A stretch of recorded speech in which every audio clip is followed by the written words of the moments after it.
ఆంధ్రప్రదేశ్ రాష్ట్రంలో మరో 2 నెలల్లో ఎన్నికలు జరగనున్నాయి. ఈ ఎన్నికలకు వైసీపీ అధినేత జగన్ చాలా ప్రతిష్టాత్మకంగా తీసుకోవడం జరిగింది. ఇదే సమయంలో ఎన్నికలను నాయకులు చాలా సీరియస్ గా తీసుకోవాలని ఎప్పటికప్పుడు సమావేశాలు నిర్వహిస్తున్నారు. ఎట్టి పరిస్థితుల్లో 175కి 175 నియోజకవర్గాలు గెలవాలని టార్గెట్ గా కూడా పెట్టుకోవడం జరిగింది. కాగా 2024 ఎన్నికలకు సంబంధించి ఏడాది ముందు నుండే రకరకాల పార్టీ కార్యక్రమాలతో ప్రజాప్రతినిధులు, నేతలు నిత్యం ప్రజల్లో ఉండేలా వ్యవహరించారు.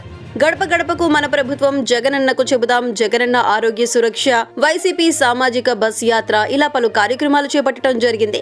ఇప్పుడు ఎన్నికల దగ్గర పడుతూ ఉండటంతో వైఎస్ జగన్ నేరుగా రంగంలోకి దిగి సిద్ధం సభలతో హోరెత్తిస్తున్నారు. ఇప్పటికే రాష్ట్ర వ్యాప్తంగా 3 ప్రాంతాల్లో సిద్ధం సభలు జరిగాయి. ఉత్తరాంధ్రకి సంబంధించి భీమిలిలో, కోస్తాకి సంబంధించి దెందులూరులో, రాయలసీమ ప్రాంతానికి సంబంధించి రాప్తాడులో నిర్వహించిన సిద్ధం సభలకు లక్షల్లో జనాలు హాజరయ్యారు. కాగా మార్చి 3వ తారీఖు నాడు పల్నాడు ప్రాంతంలో 4వ సిద్ధం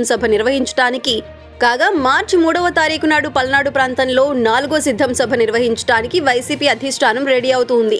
ఇదిలా ఉంటే ఇటీవల తెలుగుదేశం, జనసేన కూటమికి సంబంధించి తొలి జాబితా విడుదల చేసిన నేపథ్యంలో వైసీపీ అధినేత వైఎస్ జగన్ ఫిబ్రవరి 27వ తారీఖు తాడేపల్లిలో సమావేశం నిర్వహించడానికి రెడీ అయ్యారు.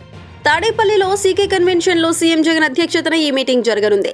రాష్ట్రంలోని 175 నియోజకవర్గాల నేతలు ఈ సమావేశానికి హాజరు కాబోతున్నారు. ఈ సమావేశానికి మండల స్థాయి నేతలు కూడా హాజరు కానున్నారు.